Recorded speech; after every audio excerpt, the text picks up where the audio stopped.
Hamas ने एक बड़ा हमला इजराइल पर किया है। इससे पहले इजराइल लगातार गाजा पट्टी पर हवाई हमले करता है। पिछले दिनों इजराइल के हमले में फिलिस्तीन के हजारों लोग मारे गए, न जाने कितने लोगों ने अपनी जान गंवाई। पर इस बार हमास ने जोरदार जवाब दिया है और हमास की ओर से किए गए ताजा हमले में इजराइल को बहुत बड़ा झटका लगा है। ये साल का सबसे बड़ा हमला माना जा रहा है। जो सूचना सामने आई है उसके मुताबिक देर रात हमास की ओर से खतरनाक रॉकेट फायर किए गए। सबसे बड़ी बात ये कि जो रॉकेट फायर किए गए वो बहुत कम समय में एक साथ कई मारक फायर कर सकता है। हमास की ओर से इससे पहले भी एक साथ कई रॉकेट फायर किए गए। आधे से ज्यादा रॉकेट इजराइल में सटीक ठिकानों पर गिरे। जिन ठिकानों पर हमास ने निशाना साधा वो पूरी तरह से बर्बाद हो गए। इजराइल का एयर डिफेंस सिस्टम एक बार फिर पूरी तरह से फेल नजर आया। इजराइल का आयरन डोम सिस्टम इन रॉकेट्स को रोक नहीं पाया। इजराइल की ओर से कहा गया कि कई जगह रॉकेट्स गिरे हैं और जिसकी वजह से भारी तबाही मची है और इसकी तस्वीरें, इन हमलों की तस्वीरें सोशल मीडिया पर छाई हुई हैं। हमास की तरफ से की गई बमबारी की तस्वीरें जो है सोशल मीडिया पर छाई हुई हैं और कितनी ज्यादा तबाही मची हुई है वो सब कुछ सोशल मीडिया पर देखा जा सकता है। इन रॉकेट्स अपार्टमेंट और बिल्डिंग पर गिरते हुए दिखाई दिए। हमास की ताजा बमबारी में इजराइल को जबरदस्त नुकसान पहुंचा है। इजराइल ने भी हमास की ओर से की गई बमबारी में नुकसान को स्वीकार किया है। इन हमलों में इजराइल के प्रधानमंत्री बेंजामिन नेतन्याहू सख्ती में हैं। कहा जा रहा है कि इजराइल पर हुए हमले में बहुत ज्यादा तबाही मची है, जान और माल का बहुत नुकसान हुआ है। इसकी सोशल मीडिया में बहुत चर्चा तक हो रही है। कुछ दिन पहले ही इजराइल के प्रधानमंत्री बेंजामिन नेतन्याहू ने अमेरिकी राष्ट्रपति डोनाल्ड ट्रंप से मुलाकात की थी, जिसमें गाजा पट्टी के ताजा हालात पर चर्चा हुई। पर इजराइल के प्रधानमंत्री बेंजामिन नेतन्याहू कोई जवाबी कार्रवाई कर पाते उससे पहले ही हमास ने इजराइल पर जोरदार एयर स्ट्राइक कर दिया। इसकी तस्वीरें जैसे ही सोशल मीडिया पर सामने आई, हर तरफ खलबली मच गई। ये हमले मध्य गाजा के दीर अल बला और अश्कलोन और अश्कदोद जैसे इलाकों में हुए। इस हमले में मिडिल ईस्ट में शांति के प्रयासों को गहरा धक्का लगा है।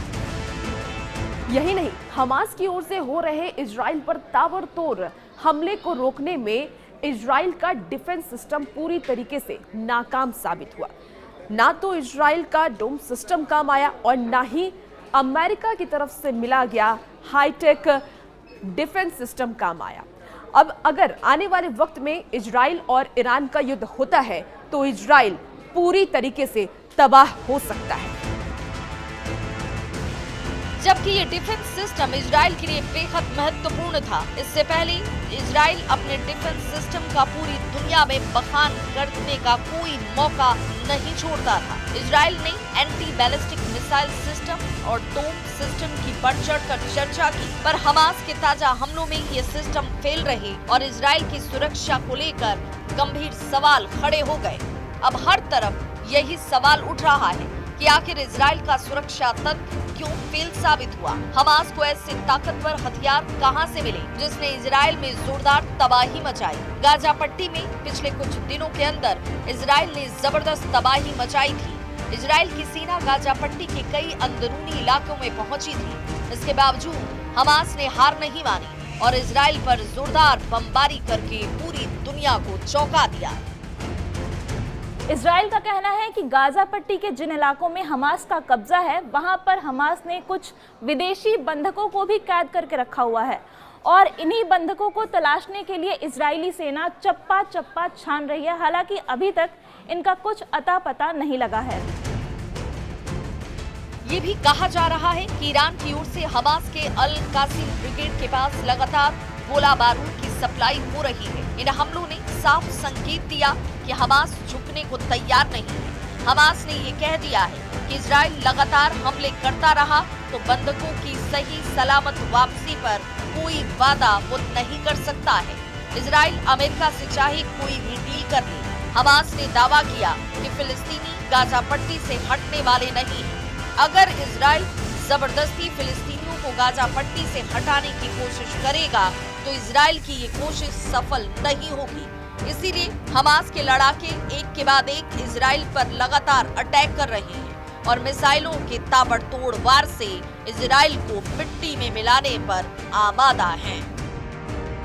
उधर हमास के हमलों के जवाब में गाजा पट्टी के विभिन्न क्षेत्रों में इजरायली हमले में कम से कम 19 फिलिस्तीनी मारे गए। गाजा सिविल डिफेंस का कहना है कि गाजा शहर के उत्तर पूर्व में खास करके जो इजराइल ने निशाना बनाया घरों को, उसमें 10 महिलाओं और बच्चों को मार दिया गया।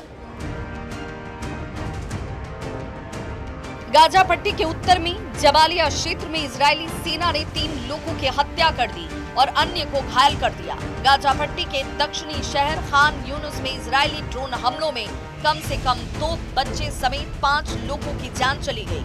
वहीं केंद्रीय नुसेरात शहर में विस्थापितों को भोजन वितरित करने वाले एक टेंट पर इजरायली विमान के हमले में एक शख्स की मौत हो गई। फिलिस्तीनी सुरक्षा सूत्रों के अनुसार पिछले कुछ समय से गाजा सिटी के पूर्वी हिस्सों बेत हनून और बेत लाहिया क्षेत्रों में इजरायली तोपखाने से लगातार गोलाबारी की जा रही है। इस बीच हमास के सशक्त विंग अल कसर ब्रिगेड ने एक बयान में कहा कि उसके लड़ाकों ने गाजा सिटी के पूर्वी हिस्से में स्थित अल वफा अस्पताल के पास 3 इजरायली मकारवा 4 टैंकों को निशाना बनाया। हालांकि इजरायली सेना ने अब तक इन हमलों पर कोई टिप्पणी नहीं की है।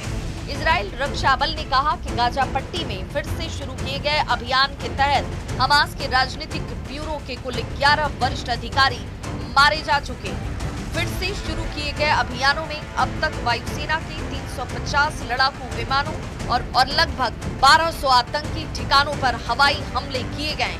100 से अधिक लक्ष्य सटीक हमलों में नष्ट किए गए और गाजा पट्टी में आतंकी संगठनों के सैकड़ों आतंकियों व सैन्य कमांडरों को मार गिराया गया है।